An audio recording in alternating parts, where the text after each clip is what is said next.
Bonjour. Bonjour à tous. Bonjour. Julien Bayou, député écologiste NUP, député de Paris. Merci d'avoir accepté notre invitation. Beaucoup de choses à évoquer avec vous. Des soulèvements de la terre dont on a appris ce matin l'officialisation de la dissolution en Conseil des ministres. On fera aussi un petit bilan de cette première année de la législature.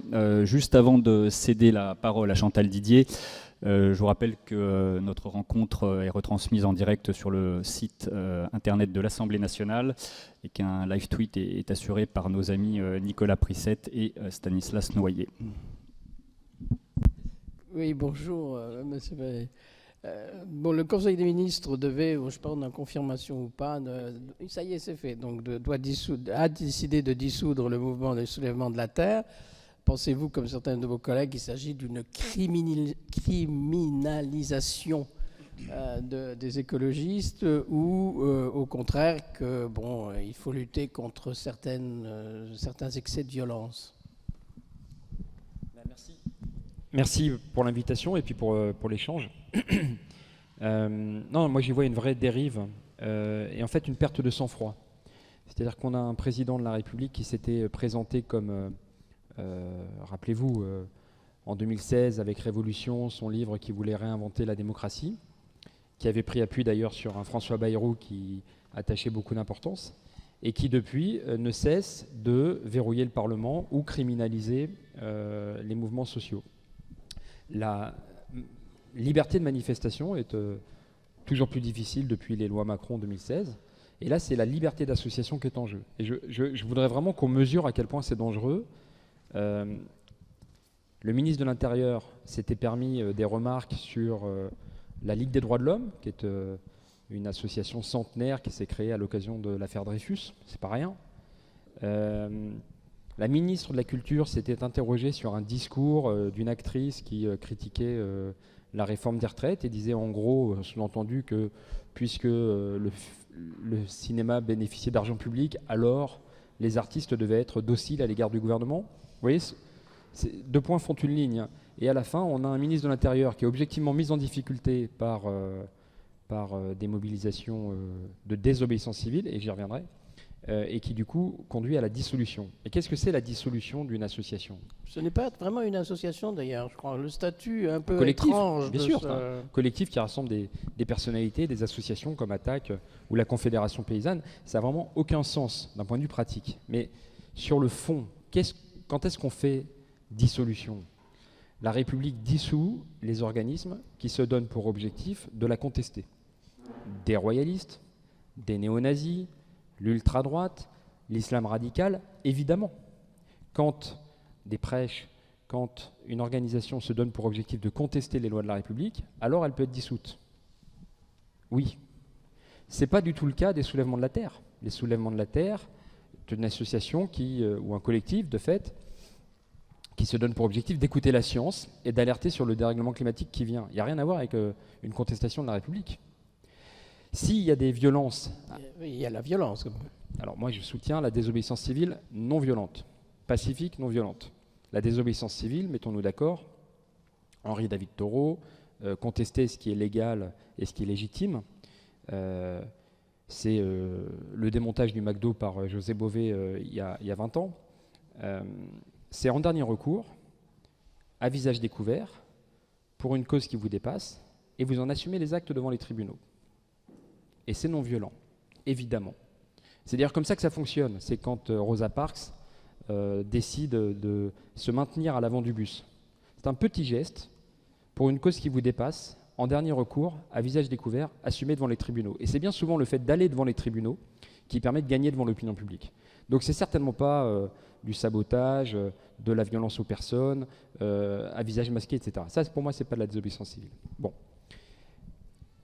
Mais revenons aux violences. S'il y a des violences, eh bien qu'on poursuive les auteurs, qu'on poursuive les responsables de l'association, les responsables de fête. Il y a 9 ans maintenant, il y avait une manifestation de légumiers soutenue par la FNSEA qui avait conduit à l'incendie du centre des impôts de Morlaix. Violence. Qui a jamais dit que la FNSEA devait être dissoute? Évidemment que non. Moi, j'ai condamné ces violences. Je pense que les auteurs de ces violences doivent être poursuivis. Ils l'ont été. Ils ont été condamnés en 2022. Pas assez à mon goût, mais ils l'ont été. Voilà, la justice est passée. Personne n'imagine qu'on doit dissoudre la FNSEA au motif que des manifestations qu'elle a soutenues ont dégénéré de manière très grave avec l'incendie de la mutuelle sociale agricole et du centre des impôts de Morlaix. Vous voyez ? Donc en fait, c'est complètement dingue d'imaginer que parce qu'une manifestation s'est mal passée, et Sainte-Soline s'est très mal passée, il y a la responsabilité de la stratégie de maintien de l'ordre, il y a certainement la responsabilité des manifestants qui ont été violents, évidemment, il y a des blessés dans les deux camps et on ne peut que le déplorer. Mais d'imaginer que pour une manifestation qui dégénère, on dissout l'organisation, en fait, c'est une atteinte à la liberté d'association. Mesurons que dans ce pays, la liberté d'association est un bien parmi les plus précieux. Vous n'avez pas d'expression démocratique sans liberté d'association. Vous n'avez pas d'expression syndicale sans liberté d'association. Vous n'avez pas d'expression religieuse, de liberté de croyance, sans liberté d'association. Et donc, vraiment, pour la com, pour donner le change, parce que le ministre a été incapable, le ministre de l'Intérieur a été incapable de maintenir l'ordre, eh bien, on arrive à une dérive autoritaire. Je trouve ça extrêmement grave. Est-ce que les questions environnementales, on a l'impression aujourd'hui, passent par une forme de conflictualité? D'un côté, un certain nombre de militants disent urgence écologique. De l'autre, le gouvernement répond attention à l'écoterrorisme. Comment est-ce qu'on sort de ça aujourd'hui, y compris sur un projet comme le Lyon-Turin, dont on peut penser à première vue qu'il va plutôt dans le bon sens puisque c'est un projet ferroviaire. Pourquoi est-ce que vous estimez que ce n'est pas le cas et comment est-ce qu'on sort de ce dialogue de sourds finalement? Déjà peut-être en reprenant la mesure des mots, parce que écoterrorisme, moi je suis élu dans le 10e arrondissement, 10e et 3e arrondissement, où avant d'aller au Bataclan, les terroristes islamistes radicaux sont passés par les terrasses, comme on dit, celles du Carillon et du Petit Cambodge. Moi je n'utilise pas le mot terrorisme au hasard, comme ça, à la légère, c'est pas vrai. Donc l'écoterrorisme n'a aucune signification. Les écologistes n'ont jamais fait de mort. Les écologistes n'ont jamais, évidemment, visé à semer la terreur. Et ça me navre de devoir le rappeler. Voilà. Donc moi, vous dites d'un côté les militants, de l'autre le gouvernement. D'un côté les militants, l'opinion publique, les scientifiques réclament des actes. Et de l'autre côté, le gouvernement tergiverse, procrastine, tarde, voire soutient des projets climaticides. C'est tout le mandat d'Emmanuel Macron, de parler mais de ne pas agir, sur le climat comme sur beaucoup d'autres sujets. Et donc, sur le Lyon-Turin, je comprends qu'on puisse se dire, tiens, c'est une ligne ferroviaire, c'est bien. Et regardons les choses. Il y a une ligne déjà qui existe, qui est en sous-utilisation. On pourrait faire passer 10, 15, 20 trains de plus par jour, augmenter de 20 à 30% la fréquentation, sans parler même de la rénovation d'éléments plus lourds. Optimisons déjà l'existant, parce que sinon, cette nouvelle ligne qu'on nous promet, c'est un montant colossal. Et moi, ce n'est pas parce que c'est l'Europe qui paye qu'on doit pouvoir soutenir la gabegie. C'est des milliers de terres agricoles, alors que, pour le coup, on parlera peut-être du zéro artificialisation nette, on en manque. Comment voulez-vous convaincre des petits villages, des petites villes, d'arrêter de construire quand l'État se permet la gabegie sur les terres agricoles au nom de projets d'infrastructures dépassés? C'est énormément polluant. On pense qu'on mettra 50 ans pour absorber le CO2 que ça émet, et ça pose des problèmes de drainage d'eau des montagnes. Et c'est pareil, là encore, c'est pas comme si on avait trop d'eau potable en réservoir. Donc c'est une folie, c'est un vrai projet climaticide, un projet inutile et imposé, comme nous disons. Optimisons déjà l'existant et soutenons le fret ferroviaire alors que la filière est en grave danger. Frédéric. Oui, sur ce projet d'ailleurs, c'est pas un projet puisque c'est en cours de construction, de réalisation. En cours de réalisation, c'est donc pas un projet. Il remonte au mois de janvier 2001. Il a été signé sous le gouvernement Jospin par Jean-Claude Guessot, et à l'époque, je crois que c'est Dominique Voynet qui était ministre de l'Environnement qui a approuvé ce projet. Pourquoi ? Parce qu'ils considéraient tous, donc Jospin, Guessot, Voynet et les ministres socialistes écolos qui étaient à l'époque au gouvernement, que c'était un projet écologique. Alors je ne comprends pas, parce qu'il disait que justement ça permettait de supprimer, de remplacer les convois de camions sur les autoroutes par le fret ferroviaire. Donc pourquoi 21 ans après, vous dites le contraire? Il y a quelque chose que je ne comprends pas, qui paraît illogique. Alors moi je ne suis pas forcément comptable des décisions qui ont été prises il y a 20 ans, et les décisions qui ont été prises il y a 20 ans l'étaient dans le cadre d'un rapport de force. D'une part. D'autre part, vous n'êtes pas sans savoir que malheureusement le fret ferroviaire s'est effondré. Au fur et à mesure d'ailleurs que la SNCF a organisé sa propre concurrence avec sa filiale de transport par camion. Et donc là, on a en fait une ligne actuelle, le tunnel de Montcenis, je crois, qui est sous-optimisée. Et nous disons, avant d'envisager des gigantesques projets extrêmement coûteux, polluants et dangereux pour l'eau et les terres agricoles, eh bien optimisons la ligne de fret actuelle. Oui, excusez-moi, je veux juste intervenir parce que j'ai longtemps été au Dauphiné Libéré, il y a très longtemps, et on a fait je ne sais combien d'articles là-dessus sur le projet Lyon-Turin, en expliquant précisément ce que vient de dire Frédéric, là, en expliquant précisément que c'était un moyen de diminuer les embouteillages de camions, des chargements, etc., ce qui était très mauvais pour l'environnement, qui faisait la queue leu-leu pour passer le tunnel, etc., et qu'il y a eu je ne sais combien de ministres concernés qui ont essayé de faire passer, et ça n'est jamais arrivé. C'est très, très politique, en fait, plus qu'écologique, à mon avis, ce qui se passe aujourd'hui. Voilà. Là, vous renvoyez peut-être à une autre dimension qui doit nous interpeller, c'est comment fait-on pour diminuer le flux de marchandises, pour le coup.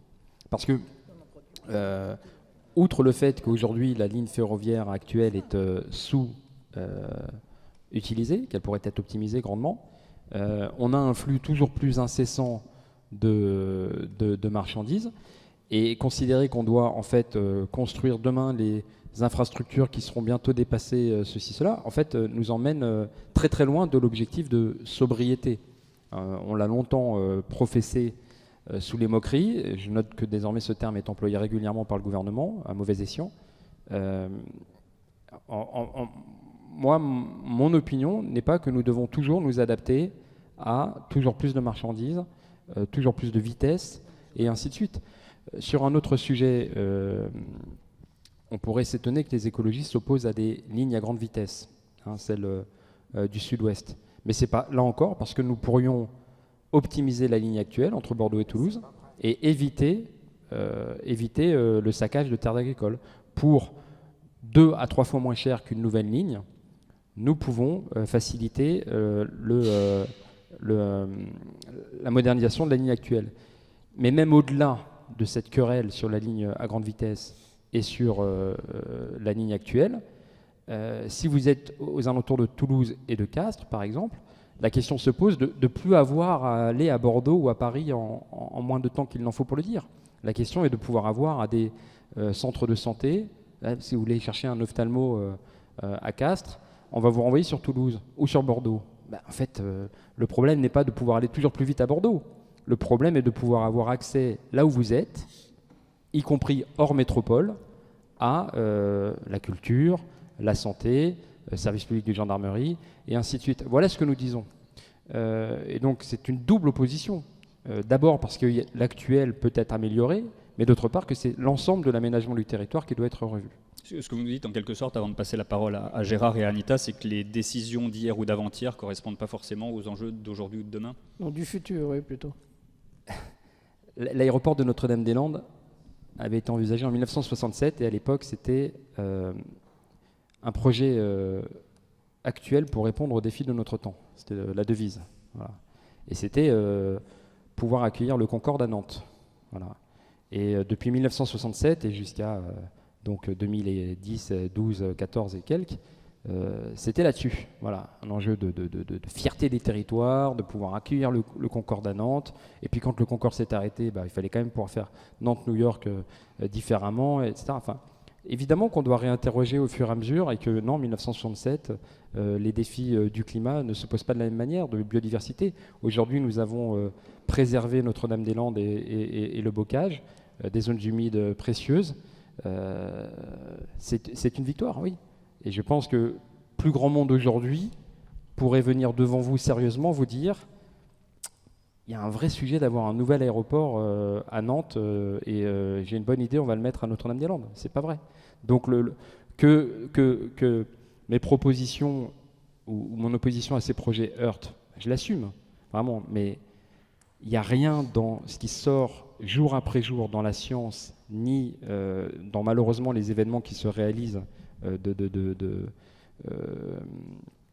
de dérèglement climatique toujours plus extrême, ni dans notre retard en matière d'adaptation, j'espère qu'on en dira un mot, qui m'incite à changer d'avis en fait, bien au contraire. Gérard ?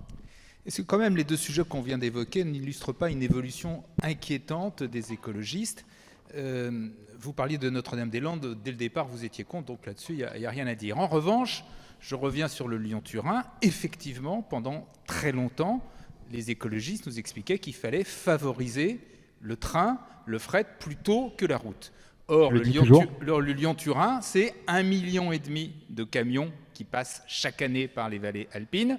Et la ligne actuelle, d'après ce que je crois savoir, aucun expert ne vous explique que on pourrait mettre autant de trains sur la ligne actuelle. C'est impossible. Il faudrait tout refaire, c'est impossible. La deuxième chose, par exemple, le deuxième exemple, donc là-dessus, on ne comprend plus très bien quelle est votre politique. La deuxième chose, c'est sur votre relation à la violence. Pendant longtemps, les écologistes, et je me souviens de René Dumont, étaient des gens qui prônaient la non-violence, qui étaient non-violents. Or, que vous le vouliez ou non, sous le soulèvement de la Terre, on l'a vu à Sainte-Soline, on l'a vu encore aux manifestations de week-end dernier, sont de plus en plus d'une violence extrême. Est-ce qu'il n'y a pas, et une violence ethnique qui est justifiée maintenant, qui est défendue par des gens comme Sandrine Rousseau, comme Marine Tondelier. Est-ce qu'il n'y a pas un vrai problème dans ce que sont les écologistes aujourd'hui ? Alors, non, ce qui est inquiétant, c'est la situation actuelle d'emballement du dérèglement climatique. Ce qui est inquiétant, pour reprendre les termes que vous utilisiez, c'est le fait que les écologistes et les scientifiques alertent depuis des décennies. René Dumont, c'est 1974, qui disait à la télé « Je bois devant vous un verre d'eau, cette ressource est précieuse, elle va venir à manquer ». Il a été beaucoup moqué. Plus personne aujourd'hui ne se risque à plaisanter là-dessus. C'est ça qui est inquiétant. C'est aussi le décalage toujours plus béant entre la prise de conscience aiguë par la population. La canicule, on l'a vécu maintenant dans nos chairs. Le manque d'eau, il y a des... Enfin, quant à Vittel, il y a des villages à côté qui n'ont pas d'eau et qu'on autorise toujours l'entreprise de minéral à pomper. Enfin, c'est ça qui est inquiétant, vous voyez ce que je veux dire. La prise de conscience est là. Et le décalage entre cette prise de conscience aiguë et tout ce que ça peut recouvrir d'injustice et l'inaction du gouvernement, c'est ça qui est inquiétant. Voilà. C'est ça aussi qui, nécessairement, si je pense aux générations actuelles, peuvent procurer un sentiment de colère, d'injustice, d'effroi, d'anxiété. Ça, c'est certain. Sur le train, je vais très vite parce que moi, je suis pour le train.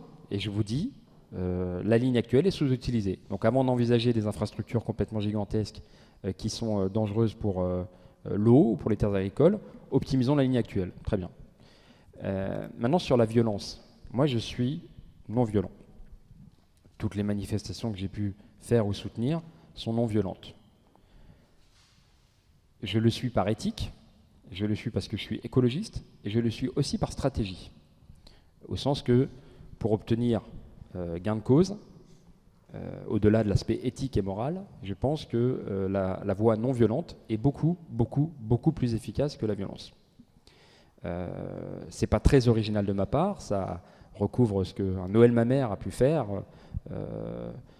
et je pense qu'il a fait beaucoup pour l'interdiction des OGM, ou même, pour le dire comme ça, pour le mariage pour tous, en célébrant, et c'était de la désobéissance civile, en célébrant un mariage aveugle alors que ça n'était pas légal. C'est évidemment ce qu'ont pu faire les artisans de la paix au Pays Basque. Je pourrais développer si vous voulez, mais des personnes qui ont fait les deux, la violence et la non-violence, peuvent vous dire aujourd'hui que la voie la plus efficace pour obtenir gain de cause, c'est la non-violence. C'est Mandela qui l'écrit. Et Echeverry n'est pas Nelson Mandela, mais à sa juste mesure, il peut en témoigner également sur le désarmement de ETA au Pays Basque. Bref, foncièrement non violent. La question de la violence et de la tension dans les manifestations est un autre sujet. Le même parcours du 1er mai, les mêmes mots d'ordre, d'une année à l'autre, peuvent être plus ou moins violents et soumis à tension en fonction de la stratégie du maintien de l'ordre. Ce n'est pas moi qui l'invente, c'est un fait. Et par ailleurs, je le redis, l'inaction du gouvernement suscite une colère, évidemment. Voilà. Je maintiens pour ma part que l'écologie est profondément non violente, par éthique de responsabilité, mais d'un point de vue tout simplement moral, et puis d'un point de vue stratégique. Et Marine Tondelier ne dit pas autrement de ce que j'ai pu lire et voir dernièrement. Anita ? Moi, je ne voudrais pas parler de la violence, mais de l'ensemble des projets auxquels vous vous opposez. Je veux dire, il n'y a pas actuellement un grand projet qui soit approuvé par les écologistes. Alors, est-ce que vous êtes clairement pour la décroissance et pour l'arrêt, le gel de l'activité économique? Parce que quand vous dites qu'on peut produire moins de marchandises pour ne pas créer de tunnel Lyon-Turin, c'est un peu ce que ça veut dire. Moi, j'ai trop de respect pour la presse parlementaire pour... le terme de décroissance ne veut absolument rien dire, et le terme de croissance non plus. Robert Kennedy disait que le PIB mesure tout, sauf ce qui fait que la vie mérite d'être vécue. Quand vous me parlez de croissance, vraiment, je ne sais pas de quoi vous parlez. La croissance du nombre de camions sur les routes, du nombre de maladies cardiovasculaires, la décroissance de quoi? Je ne sais pas. La décroissance des bronchiolites. Quand il y a un épisode de marée noire, ça procure de la croissance parce qu'on dépense un peu d'argent pour le nettoyer. Vraiment, croissance, décroissance, je ne pourrais pas m'en moquer plus. Moi, ce qui m'importe, c'est le bien-être. Ce qui m'importe, c'est la souveraineté énergétique de notre pays, par exemple. Et donc, je vous dis, si on fait des éoliennes, par exemple, et du photovoltaïque, est-ce qu'on fait de la croissance ou de la décroissance? Je m'en moque. Par contre, on peut avoir une énergie moins carbonée et à meilleur coût et qui nous laisse moins dépendants des hydrocarbures russes ou des monarchies pétrolières. Et intermittente. Mais le nucléaire est intermittent, oui, c'est vrai que l'année dernière, on avait la moitié des réacteurs à l'arrêt. Et vous m'expliquerez comment vous ferez dans le Rhône avec le réchauffement des rivières. Donc je pense que si on doit parler d'intermittence, on n'est pas prêt. Et le nucléaire est certainement pas l'énergie la plus résiliente à l'égard des vulnérabilités. Non, mais il faudra des centrales au gaz. Voilà. Voilà pour vous répondre sur croissance ou décroissance. Nous sommes pour des projets, évidemment, bien sûr qu'il y a des projets, de grands projets de société pour le pays. J'en vois un sur lequel le gouvernement tergiverse contre l'avis de l'ensemble de la population, c'est la rénovation thermique. Nous avions voté à l'automne 7 milliards pour la rénovation thermique, 3 milliards pour les transports du quotidien. Oui, alors oui, si vous me parlez de grands projets, bien sûr, développer les bus, les trams, les métros, c'est ce que réclament les maires écologistes. À Lyon, évidemment, à Poitiers, à Strasbourg, à Bordeaux. Donnez-nous les moyens de favoriser les transports du quotidien. Donnez-nous les moyens de mener cette rénovation thermique. Zéro avance, zéro reste à charge. En hiver, c'est une question de confort, de pouvoir se chauffer correctement. En été, c'est une question de survie. Les bâtiments mal isolés, en été, on ne peut pas parler de confort d'été, on doit parler d'habitabilité. Vous allez avoir cet été, comme l'été dernier, et malheureusement les étés qui viennent, des morts liées à la canicule, des morts parfaitement évitables, de seniors isolés sous des toits de zinc. Un grand projet pour le pays, c'est d'isoler ces bâtiments, de peindre en blanc tout ce qui peut être peint en blanc pour bénéficier de l'effet albédo, à commencer par les toitures commerciales ou celles des EHPAD, pour moins être dépendant de la clim. Et puis quand vous n'avez pas de la clim, pouvoir habiter correctement votre appartement en été. Oui, voilà un grand projet pour le pays. Vous faites un emploi tous les 10 logements rénovés. Voilà un beau projet pour le pays. Vous avez la Fédération française du bâtiment qui le réclame à corps et à cri, la Fondation Abbé Pierre, l'Association des maires de France, tout le monde le réclame. Voilà un grand projet pour le pays. Après, si vous me dites qu'il faut forcément mettre des milliards dans un projet inutile, non, effectivement, vous me trouverez sur votre chemin. Le Charles de Gaulle Express, qui consiste à faire une liaison directe Charles de Gaulle, Gare de l'Est, pour plus de 2 milliards d'euros, pour un truc qui ne sera pas rentable et finalement repris par le public, comme l'a été Orlyval en son temps, à 25 € l'aller, moi je vous dis que c'est du gaspillage, oui, effectivement. Parce que pendant ce temps-là, et depuis ce temps-là, on n'a pas rénové le RER B, et Clément Beaune, comme Valérie Pécresse, porte une lourde responsabilité dans l'attentisme, et que si ce n'est pas pour le confort des gens, qu'on mesure enfin que le RER B, le RER D, le RER A sont l'épine dorsale de notre région, si ce n'est pas du pays, et que quand vous avez 800 000 à 1 million de personnes qui l'utilisent quotidiennement, eh bien évidemment que la priorité, ça doit être de favoriser les transports du quotidien, d'améliorer la ponctualité, la fiabilité, la sécurité de ces transports. Voilà un vrai beau projet pour le pays, et très concret, très utile. Vous dénoncez l'inaction du gouvernement et vous dites que l'opinion réclame des mesures. Et c'est vrai qu'incontestablement, en tout cas, il y a eu une prise de conscience dans l'opinion ces dernières années. Est-ce que néanmoins, il n'y a pas une contradiction entre cette prise de conscience et ce que les gens, individuellement et collectivement, sont prêts à accepter en termes de mesures, de contraintes que ça peut nécessiter à la fois d'un point de vue collectif et individuel. Et est-ce que c'est pas entre ces deux contradictions, prise de conscience et parfois réticence, que le gouvernement est contraint de naviguer ? Non, le gouvernement vraiment ne navigue pas. Enfin, il est à l'arrêt complet.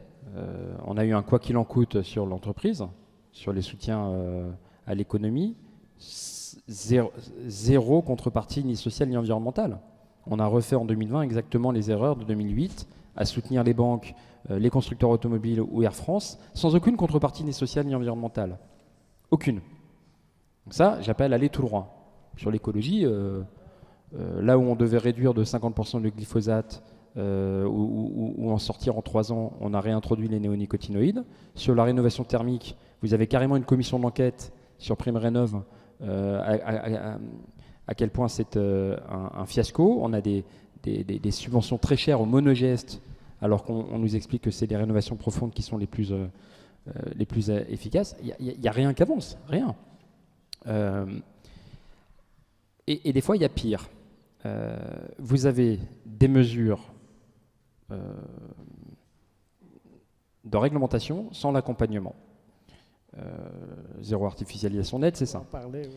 En fait, c'est le problème des acronymes. DPE, ZAN, ZFE. Voilà.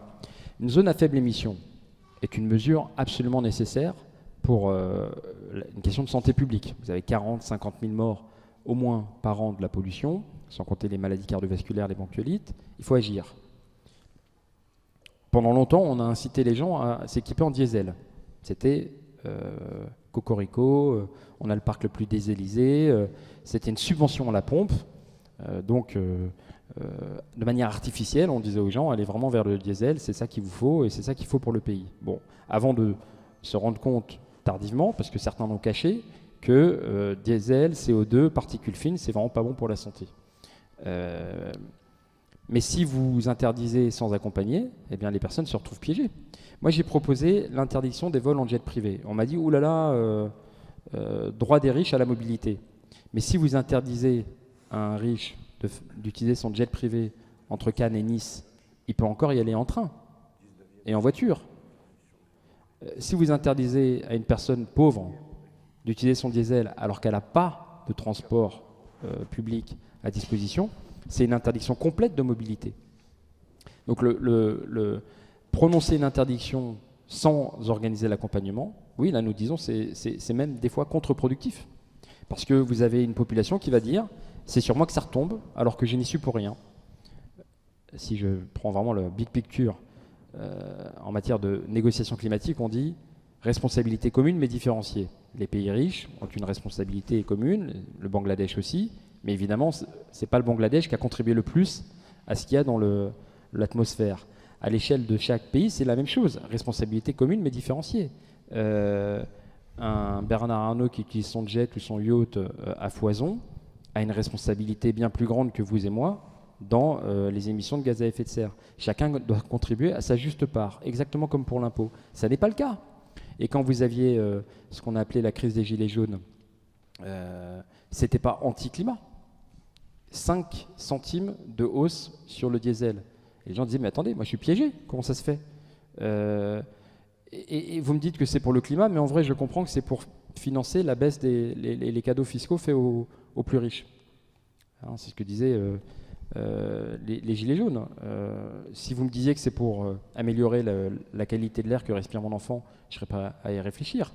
Mais je vois bien que c'est pour baisser, c'est pour financer la baisse de l'ISF. Profond sentiment d'injustice. Donc prononcer une interdiction, que ce soit à la fin des passoires énergétiques, les zones à faible émission ou le zéro artificialisation nette, si c'est pour ne rien faire dans l'accompagnement, eh bien oui, ça peut avoir un effet parfaitement contre-productif. Et c'est toujours l'histoire de faire reposer sur l'individu, alors qu'en fait, il s'agit d'un système. Pour prendre un autre exemple très trivial, le suremballage, le plastique, on va vous faire reposer sur l'individu le fait de ne pas acheter suremballé. Mais qu'est-ce que c'est que cette affaire? Enfin, s'il y a des bananes qui sont emballées dans du plastique, c'est pas à chaque ménage de faire attention à ne pas en acheter. C'est tout simplement faire reposer sur le producteur la responsabilité de plus suremballer. Vous voyez, c'est un changement, un changement profond de système qu'on doit organiser. Vous définissez vous-même comme l'apôtre de la non-violence. Alors, est-ce que vous vous sentez parfaitement à l'aise toujours au sein de la NUPES? Vous avez des collègues qui sont ceux de la France Insoumise, qui sont souvent, pas tous, mais souvent violents, à la fois en parole et des fois en acte. Est-ce que vous vous sentez à l'aise au sein de la NUPES? Alors, violent en acte, j'ai pas de référence, mais... Si, excusez-moi, vous pouvez penser par exemple à Jean-Luc Mélenchon avec des députés quand... ils se sont opposés au siège quand la police est arrivée. C'est ça que je pense. Tout à fait. Non, ça c'est évidemment pas mon goût. Écoutez, oui, on est une coalition, donc on a clairement des cultures différentes. Ça, évidemment, je le cache pas et je pourrais pas le cacher. On a des cultures différentes, on a des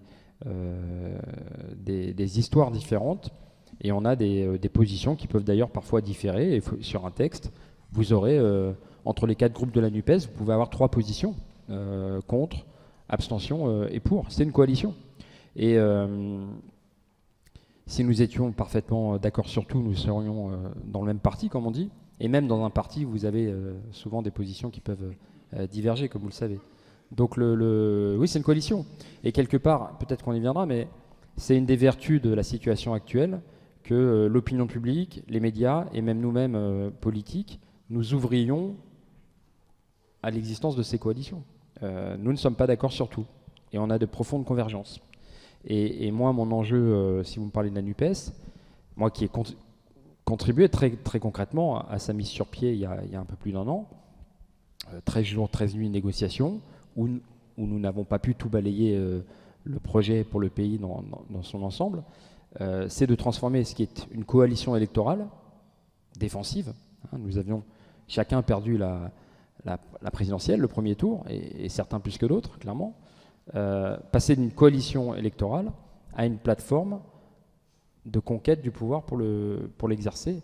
Une plateforme de convergence beaucoup plus profonde pour 2027, où nous organiserons la désignation de l'un des nôtres, et on ne manque pas de bons et de bonnes candidates, pour gagner en 2027. Passer d'une coalition électorale à une vraie plateforme, un mouvement commun pour gagner en 2027. Voilà moi ce qui va m'occuper dans les mois et les années prochaines. Frédéric à nouveau et puis Jean-Michel.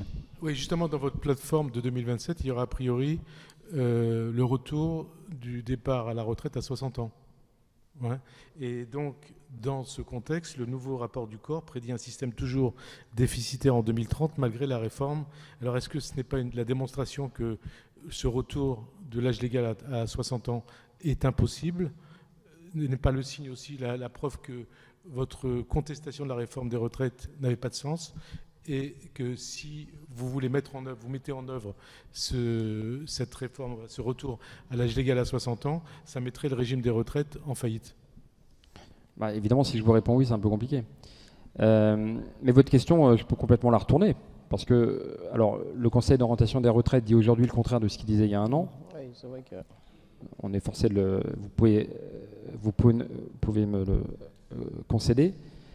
Et je peux aussi le lire comme le fait que toute cette réforme et toute cette brutalisation du pays pour finalement ne même pas arriver à l'équilibre, c'est vraiment du travail de sagouin. C'est du travail de gribouille. J'y vois surtout le fait que nos propositions de financement alternatif auraient mérité un regard supplémentaire.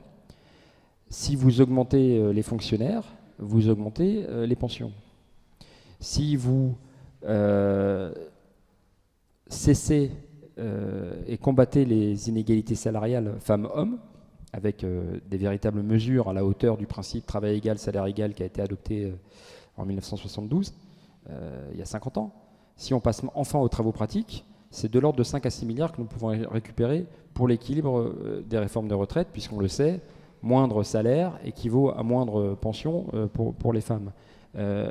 Et c'est sans compter le fait de faire enfin cotiser le capital et les revenus du capital à l'équilibre de nos comptes sociaux. Donc non, moi je ne prends pas du tout cette annonce comme une remise en cause de ce qu'on a fait, mais comme une remise en cause du travail de gribouille fait par ce gouvernement. Brutaliser le pays, organiser cette atonie complète du gouvernement depuis un an, parce qu'en vrai, s'il n'y a pas de projet, s'il n'y a pas d'impulsion cet été ou à la rentrée prochaine, c'est bien sûr parce qu'il y a une attente de remaniement, mais c'est aussi tout simplement parce que depuis 9 mois, ce gouvernement ne réfléchit qu'à un seul objectif, comment faire passer cette réforme des retraites. Tout l'automne, la majorité se réunissait uniquement pour savoir s'il fallait faire un amendement dans le PLFSS, un PLFSSR, comment on le fait passer, et ceci, cela. Et non pas comment on réfléchit sereinement à l'avenir du pays en écoutant les bonnes propositions que peuvent nous faire les syndicats. C'est pas vrai. Donc la manière dont ce gouvernement a mené cette réforme est sans dessus, dessous, et le fait que ça ne parvienne même pas à organiser l'équilibre alors que c'était ça l'objectif affiché ne fait que conforter mon opinion. Et pour 2027, nous aurons donc à présenter un projet, non plus un contre-projet, mais un projet en soi.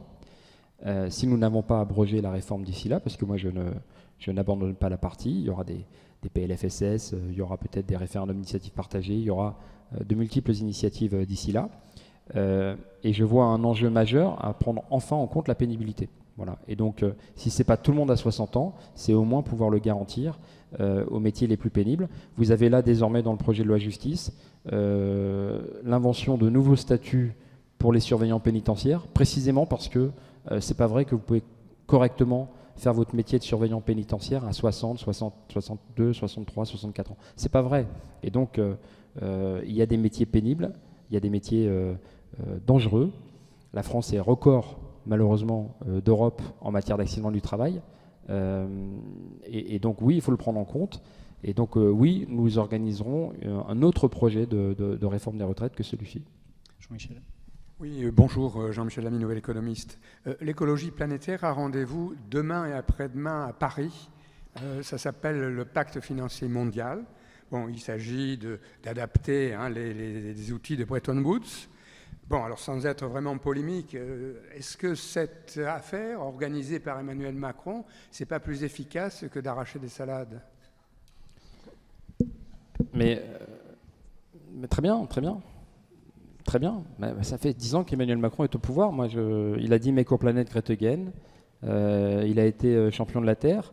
Mais si vous parlez de salade, à part en vendre, il a fait quoi ? La Convention citoyenne pour le climat était un beau projet, une très belle expérimentation. Et il n'en a repris que, selon les comptages, 5-10%. Sur le financement en fait, là encore, c'est l'histoire de la responsabilité commune mais différenciée.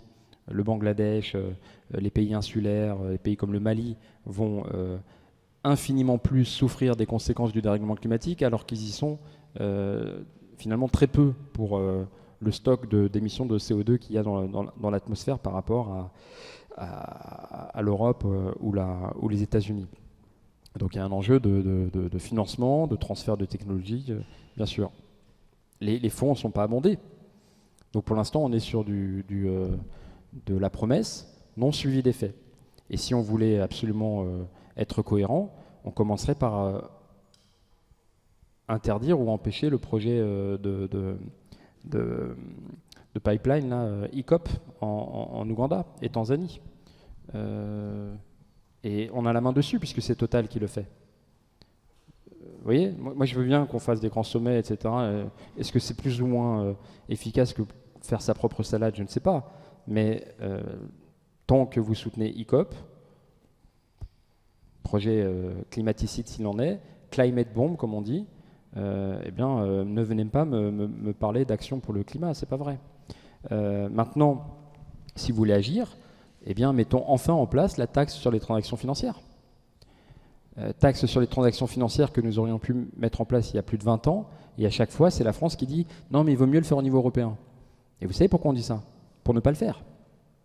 La taxe sur les transactions financières aurait la double vertu de abonder évidemment un budget que nous pourrions affecter à la lutte contre le dérèglement climatique ou alimenter encore le Fonds mondial contre le sida par exemple, ou soutenir les collectivités, enfin, évidemment les débouchés ne manquent pas. Et l'autre vertu serait d'encadrer fortement la finance et la spéculation. Enfin, c'est quand même deux beaux projets. Emmanuel Macron n'a rien fait pour le mettre en œuvre, bien au contraire. Au contraire, en tant que ministre de l'économie, il a plutôt passé son temps à s'aborder toutes les initiatives en ce sens. Voilà. Anne-Pascale. Oui, bonjour Anne-Pascale Reboul de l'AFP. Vous avez parlé de 2027, avant ça il y a d'autres échéances. Je voudrais savoir si vous êtes favorable à un accord NUPES pour les sénatoriales et à une liste unique NUPES pour les européennes.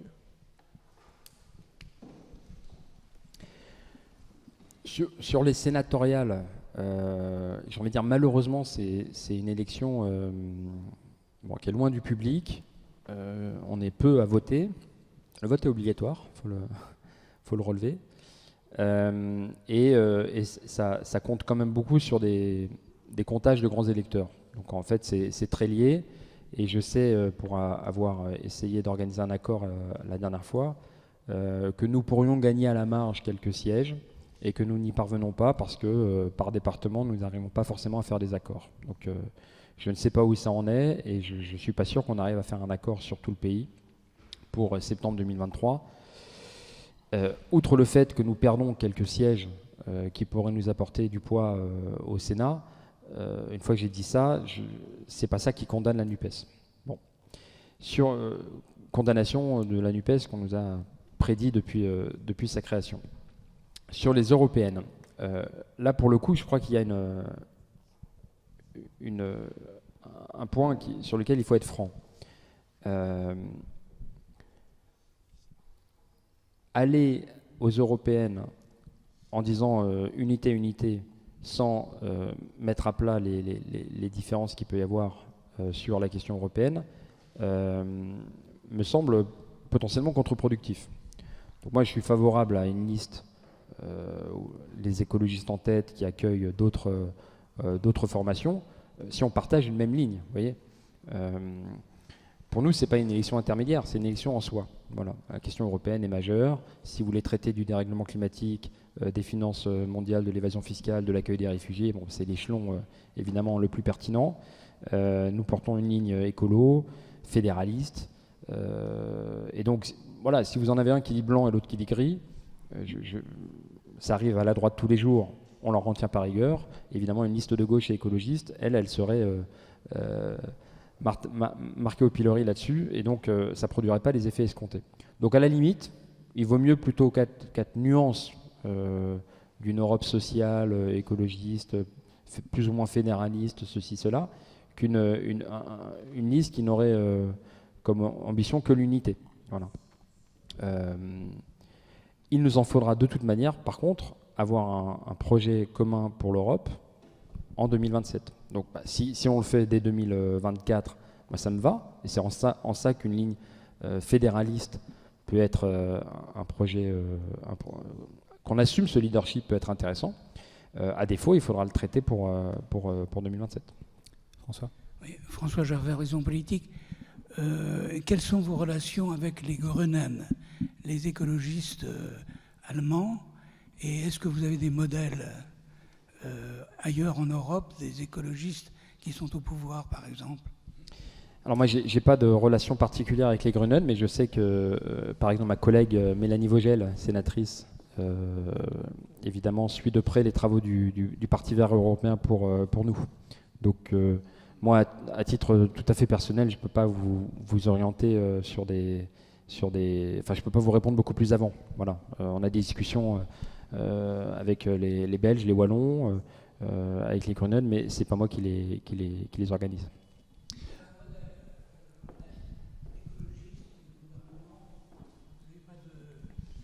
Mais les écologistes sont forcément le gouvernement, puisqu'on aspire à changer le monde. La question, c'est que en Allemagne, il y a notamment une culture et des institutions favorisant les compromis que nous n'avons pas en France. Et j'en veux pour preuve que moi, je me démène dans cet hémicycle où il n'y a pas de majorité relative. Je me démène pour obtenir des avancées sur des sujets qui me semblent peuvent rassembler.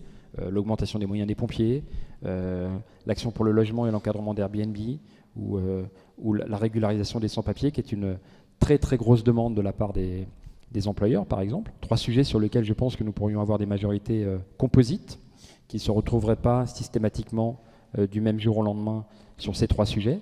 Et à chaque fois, on se heurte à un mur. Sur le logement, encadronsairbnb.fr est une proposition que nous portons avec un collègue socialiste, Iñaki Echeniz, un collègue d'Horizon de la majorité, Christophe Plassard de Charente, et un sénateur de droite, LR, Max Brisson. C'est le gouvernement qui tergiverse. Alors que sur le fait d'encadrer Airbnb, tout le monde est d'accord. Des maires, on a reçu le soutien de plusieurs centaines de maires, aussi bien de Marseille et de Lyon que de petits villages de Normandie, les habitants, évidemment, et les 2 assemblées. Et c'est le gouvernement qui a choisi de reporter, enfin c'est le MoDem, le gouvernement, en écoutant le MoDem, ont reporté au calendrier grec la proposition d'encadrement des meublés touristiques. Donc c'est pas pour dire Grünen, pas Grünen, c'est qu'en fait l'action des écologistes dans une coalition peut se faire quand les autres membres d'une éventuelle coalition ils sont prêts. Moi je suis prêt à agir sur le logement, sur la régularisation des sans-papiers, avec qui que ce soit, sauf le Front National, mais là-dessus il n'y a pas de difficulté, évidemment, la question ne se pose pas, ou sur évidemment les moyens des pompiers. Mais ce gouvernement ne semble pas prêt à saisir la possibilité de majorité au cas par cas. Voilà. Gérard ? Si on fait un bilan après 1 an de législature, on voit que la gauche, malgré des sujets extrêmement porteurs, parce qu'il y a eu la réforme de la retraite à 60 ans, il y a surtout l'urgence climatique qui devrait vous favoriser. Or, on voit que c'est le Rassemblement national, selon tous les sondages, qui continue à progresser, et vous qui, non seulement vous ne progressez pas, mais vous avez même tendance à baisser. Comment vous l'expliquez? Est-ce que vous n'avez pas le sentiment que vous avez raté quelque chose? Non, déjà, moi, je me méfie des sondages et il n'y a pas de campagne, donc on verra en campagne. Si je vous écoutais, en fait, on ferait même plus de politique. On demanderait juste à ChatGPT de nous dire quels sont les sondages et ainsi quelle position on doit adopter. Non, je crois pas du tout à cette affaire, et moi je crois même qu'il y a j'espère, une rediabolisation du Front National qui est en cours. On nous avait prédit que leur notabilisation, leur banalisation, je crois qu'on mesure drame après drame, fait divers après fait divers, que le Front National est en fait un charognard de l'information. On l'a vu à Annecy, où ils se sont réjouis presque du terrible drame jusqu'à ce qu'on apprenne que l'assaillant n'était pas musulman. On l'a vu encore il y a peu de temps à Bordeaux, où là encore on a l'impression qu'ils se réjouissent de faits divers terribles, alors qu'à Bordeaux la menace elle est bien d'extrême droite. C'est jusqu'à preuve du contraire plutôt des militants d'extrême droite qui ont essayé de mettre le feu à la porte de la mairie. Donc moi je m'attache à non pas surfer sur telle ou telle actu, mais à dire le danger que représente le Front National. Et dans la commission d'ingérence, la commission sur les ingérences étrangères, où ils ont essayé effectivement d'habiller le prêt russe qui leur a permis de concourir aux différentes élections. On a bien vu que Jean-Philippe Tanguy avait saisi cette commission d'enquête parlementaire comme un moyen de se blanchir ou de faire diversion. Eh bien, le rapport rédigé par la rapporteure Constance Le Grip est formel. Il y a un lien entre la Russie et le Front National, notamment un lien financier qui passe par ce prêt. J'ai moi-même mis en difficulté Marine Le Pen sur la question de ce prêt en particulier, racheté spécifiquement par des proches du Kremlin, au point que se pose la question d'un possible faux témoignage de la part de Marine Le Pen alors qu'elle déposait sous serment.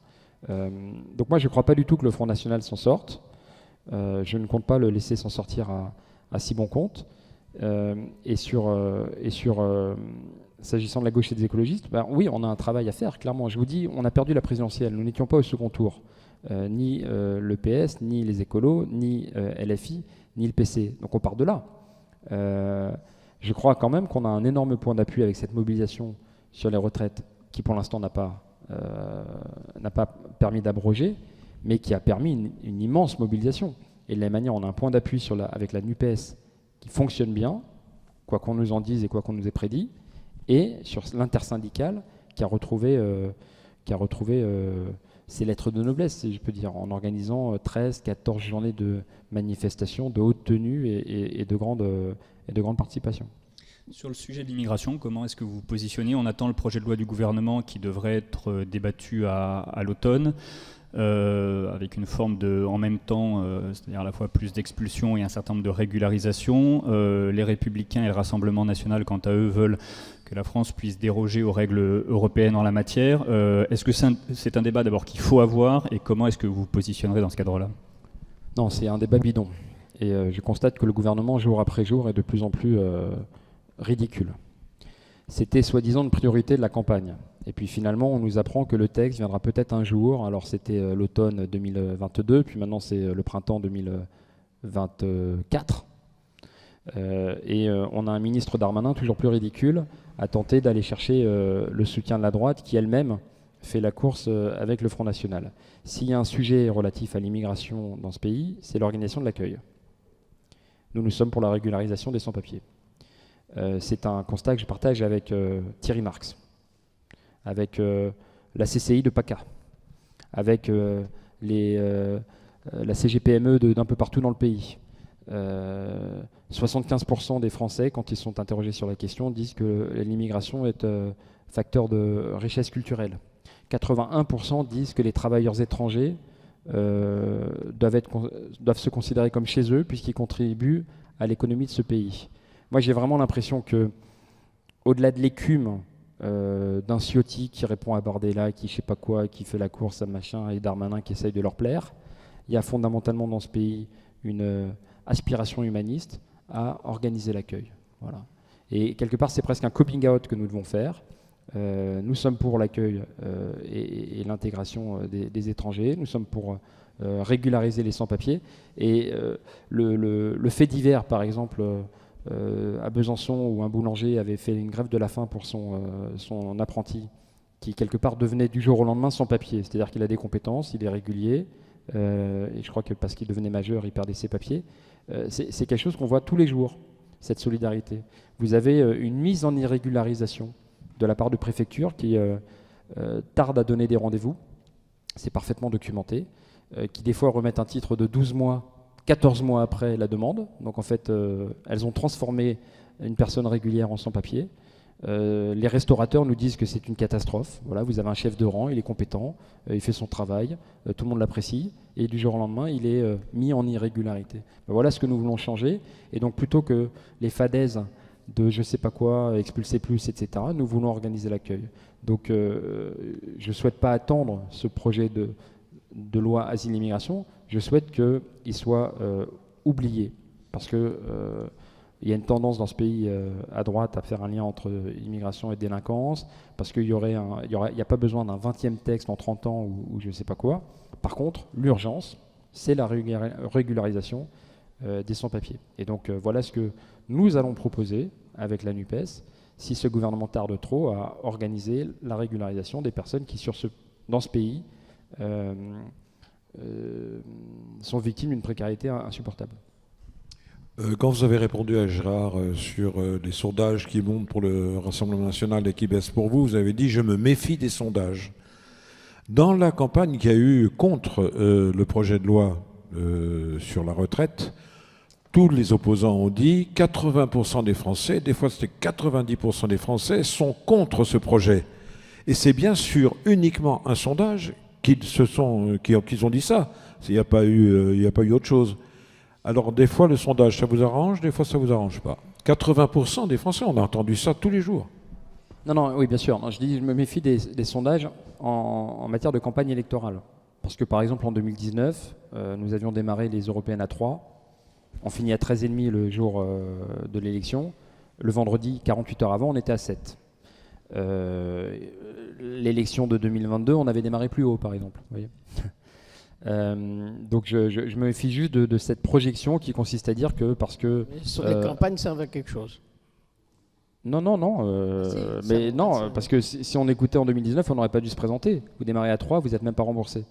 Oui, mais je veux dire, les campagnes sont utiles. Ben bien sûr que les campagnes sont utiles. Ah oui, bien sûr. Elles servent à quelque chose.